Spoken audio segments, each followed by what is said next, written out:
ஜூலை மாதம் 3வது வாரத்துடைய weekly top 10 கொண்டு தான் நம்ம இந்த வீடியோவில் பார்க்க போகிறோம். இந்த வாரமும் தமிழ் சினிமாவில் நிறைய படங்கள், எக்ஸ்பெக்டேஷன் படங்கள் லிஸ்ட் வந்து நல்லாவே வந்திருக்கு. அதே சமயம் லாஸ்ட்டாக ஒரு சில வாரங்கள் நிறைய படங்கள் தேட்டரில் ஓட்டிட்டு இருந்தனால நிறைய படங்கள் நம்ம கவுண்டில் வச்சிருந்தோம். பட் அதுக்கெல்லாம் இன்னைக்கு ரெஸ்ட் கொடுத்து நிறைய படங்களை தேட்டர்லேருந்தே ஸ்கிப் பண்ணதால நம்ம கவுண்ட் கொஞ்சம் ஃப்ரீயாக இருக்குன்னு சொல்லலாம். ஸோ வாங்க நம்ம அப்பமி சாரோட வீக்லி டாப் 10 கவுண்டில் என்னென்ன படங்கள் இடம் பிடிச்சிருக்கு, எந்தெந்த கவுண்ட் பிடிச்சிருக்கு போய் பார்த்துருவோம்.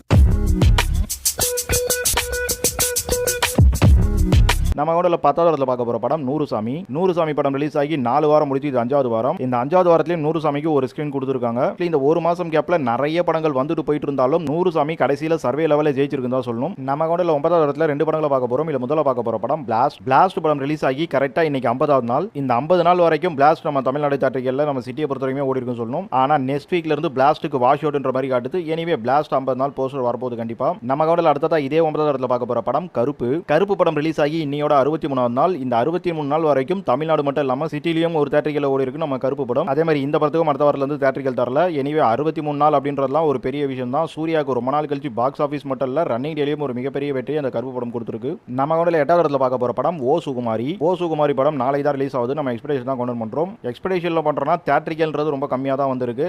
இது ஒரு தெலுங்கு பைலிங்குவல் படமா தான் பார்க்கணும். எனக்கு தெரிஞ்சவங்க ஒரு பேன் இந்தியா படமா எடுத்திருக்காங்க போல இருக்கு. ஓ சுகுமாரின்றது தெலுங்கு ஆர்ஜினா இருக்கு. நம்ம ஐஸ்வர்யா ராஜேஷ் இந்த படத்துல ஹீரோயினா பண்ணிருக்காங்க. படம் பார்க்கறதுக்கு என்னவோ கட்டா குஸ்தி, அப்புறம் இப்போ எங்கள் தங்க வந்தல சமதாக ஒரு பெரிய வெட்டி, அதுவும் தெலுங்குல இருந்து தமிழ்ல வந்தாச்சு. அந்த மாதிரி இந்த ஓசுகுமாரியை நம்ம மெச் பண்ணி பேசினாலும் இந்த படம் என்ன மாதிரி சர்வே பண்ணுதுன்றலாம் நம்ம நெக்ஸ்ட் வீக்ல பார்க்கலாம். தியேட்டரிக்கல் எக்ஸ்பெக்டேஷன் எல்லாம் பெருசா இல்ல, ஆனா படத்துக்குள்ள ஏதாச்சும் இருந்து பாஸ் ஆகுதான்ட்டு அடுத்த வாரம் பார்த்துருவாங்க. நம்ம கூட 7வது இடத்துல பார்க்க போற படம் லவ் ஓ லவ் படம் போன வாரம் தான் ரிலீஸ் ஆச்சு. இப்போ 2வது வாரத்துல 2 ஸ்கிரீன் தான் கொடுத்துருக்காங்க. லாஸ்ட் வீக்ல ஒரு 30 தேட்டர் கிட்ட கொடுத்துருந்தாங்க. இந்த அளவுக்கு இந்த படம் தேட்டரிக்கல் குறைஞ்சிச்சு, கண்டிப்பா ஒரு டிசாஸ்டர் ரேஞ்சில் தான் போயிருக்குன்னு சொல்லணும். ஆனா படம் ரிவ்யூவாகவும் ஆடியன்ஸ் சாட்டிஸ்ஃபைடாகவும் கண்டிப்பா பரவாயில்ல. நம்ம தனுஷோட மருமகன் தான் படத்துல நடிச்சிருக்காரு. அவர் இதுக்கு முன்னாடி நடிச்ச தனுஷோட டைரக்ஷன்ல அந்த நிலவுக்கு மேல நடிக்கோப்பமே சில பேருக்கு நல்லாவே பிடிச்ச படமா தான் இருந்தது. ஸோ அந்த மாதிரி இந்த லவ் ஓலமும் கண்டிப்பா பிடிச்ச படமா இருந்தாலும் சர்வேங்கிறது கண்டிப்பா தேட்டரில் ஆகிறதுக்கான வாய்ப்பு கிடையாது. ஏன்னா தேட்டர் ரஷ் செமையா ஆயிடுச்சு. பட் கண்டிப்பா ஓடிடில வந்து ஒரு சின்ன ரெஸ்பான்ஸா கண்டிப்பா எடுக்கும் நம்பலாம். நம்ம கூட 6வது இடத்துல பார்க்க போற படம் டார்க் படம் ரிலீஸ் ஆகி 2 வாரம் முடிஞ்சு, இது 3வது வாரம். இந்த படம் முதல் வாரத்தில் நல்ல சர்வே பண்ணது மட்டும் இல்லாம 2வது வாரத்திலும் நல்ல தேட்டரிகள் எடுத்திருந்தாங்க. ஆனா இப்போ 3வது வாரத்தில் வாஷ் அவுட் ரேஞ்சில் தான் இருக்கு. அதே சமயம் பாக்ஸ் ஆஃபீஸ்ன்றது ரொம்ப கம்மியா தான் வந்திருக்கு பட்ஜெட்டுக்கு. சேம் டைம் தேட்டரிக்கல் ரெஸ்பான்ஸும் பெருசா கிடையாது. தேட்டரிக்கல் ஓரளவுக்கு எடுத்திருந்தாங்க, அவ்வளவுதான். அதனால தான் இப்போ தேர்ட் வீக்ல வாஷ் அவுட் ஆயிடுச்சு. எனிவே ரிவ்யூ ரெஸ்பான்ஸ் நல்லா இருந்திருக்கு இந்த படத்துக்கு. ஓடிடில வந்தா கண்டிப்பா இன்னும் கொஞ்சம் பேர் கிடைக்கலாம். நம்ம கூட 5வது இடத்துல பார்க்க போற படம் அருள்வான் படம் நாளைக்கு தான் ரிலீஸ் ஆகுது. எக்ஸ்பெக்டேஷன் தான் கொண்டு பண்றோம். எக்ஸ்பெக்டேஷனுக்கு முக்கிய காரணம் இந்த படத்தோட ஹீரோ நம்ம அருள்நிதி. அது மட்டும் இல்லாம ஆரவோ வந்து ஒரு முக்கியமான கேரக்டர் பாரு. எனக்கு தெரிஞ்ச ஒரு செகண்ட் ஹீரோன்னு சொல்லலாம் இந்த படத்துல தாராளமா.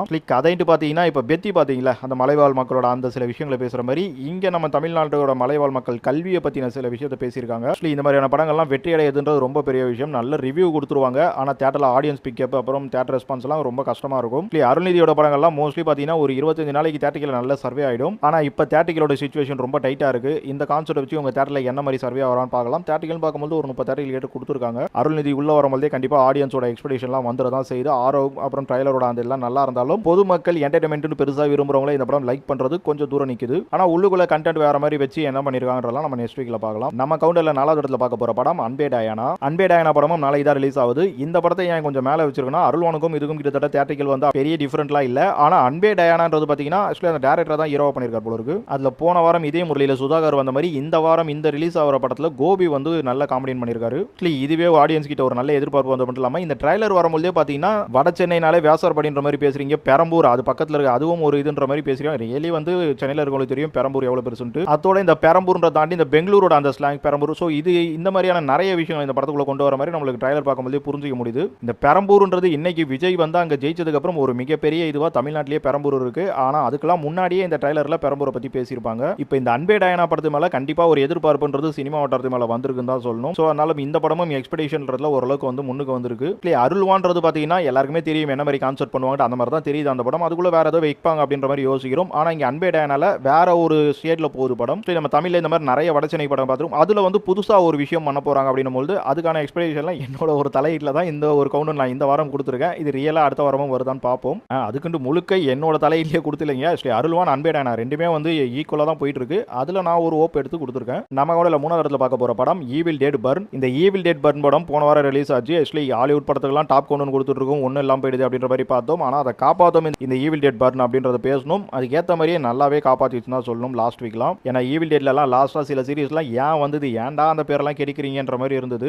அதுக்கெல்லாம் வந்து வேற மாதிரி ஒரு நல்ல பேரை ஈவில் டெட் பர்ன் ஒன்று வாங்கி கொடுத்து ஒரு சம வெற்றியாக இருக்குன்னு தான் சொல்லணும். நம்ம தமிழ்நாட்டிலையும் நல்ல ஒரு ஸ்கிரீனில் தான் போச்சு. இப்போ 2வது வாரத்திலையும் அவ்வளோ படங்கள் ரிலீஸ் ஆகும்போதும் இந்த படத்துக்கு நம்ம தமிழ்நாட்டை பொறுத்த வரைக்கும் நல்ல ஒரு தேட்டிக்கல் கொடுத்துருக்காங்க. சொல்லி நம்ம லவ்லாம் பார்த்துருக்கோம். அப்படியே 30ல இருந்து 2க்கு வந்துருச்சு. இன்னும் எவ்வளோ படங்கள் காலி ஆயிடுச்சு. அந்த ஈவில் டெட் பர்னுக்கு எவ்வளோ டைட் ஷெடியூலையும் ஒரு 25 தேட்டர்கள் ரேஞ்சுலாம் நல்ல விஷயம் தான் சொல்லி ஆகணும். சொல்லி படம் ஆடியன்ஸை சாட்டிஸ்ஃபைட் பண்ணுற மாதிரி தேட்டர் ரெஸ்பான்ஸ் எடுக்கிற மாதிரி இந்த மாதிரியான சில விஷயங்கள் இந்த படத்துக்கு கிடைச்சதுனால நம்ம புது படங்கள் வந்தாலும் ஈவில் டெட் பர்னை கீழே கொண்டு போக முடியல. இந்த படம் பர்ஃபார்மன்ஸில் அதுக்கான ஓப்பை காட்டினதுனால நம்ம கவுண்டரில் 2வது இடத்துல பார்க்க போகிற படம் தி ஓடிசி. இந்த தி ஓடிசின்றது நம்ம கிறிஸ்டோபர் நோலன் படம். ஸோ இங்கிலீஷ் படம் தான். ஆனால் நம்ம தமிழ் டப்பிங்கை பொறுத்த வரைக்கும் தான் இங்கே கொண்டு பண்ணுறோம். இந்த படம் நாளைக்கு தான் ரிலீஸ் ஆகுது. நம்ம எக்ஸ்பெக்டேஷனாக கொண்டு பண்ணுறனாலும் இந்த படத்துக்கு டிக்கெட் புக்கிங்லாம் பல நாட்களாக வந்து ஓப்பனிங்கில் இருந்துட்டு இருக்கு. ஆக்சுவலி ஹாலிவுட்லலாம் தெரிக்க போகுதுன்ற அளவுக்கு இருக்கு. ஆக்சுவலி நம்ம நோலன் வந்து உங்களுக்கு தி டார்க் நம்ம ஜோக்கரில் ஆரம்பிச்சு அப்புறம் இந்த இன்ஸ்டாலர்லாம் வந்ததுக்கு அப்புறம் இப்போமே இவர் கூட பார்த்தீங்கன்னா அந்த அணுகுண்டா ஆகட்டும் நம்ம தமிழ் மக்களுக்குலாம் எந்த அளவுக்கு இதுவாகும் தெரியாது. ஆனால் சினிமாவை ரசிக்கிறவங்களுக்கோ டெக்னாலஜியை பார்க்குறவங்களும் கண்டிப்பாக இந்த படம் இன்ட்ரெஸ்டாக தான் இருக்கு. ஆனால் பொதுமக்களுக்கு இந்த படம் எந்த அளவுக்கு கனெக்டபிளா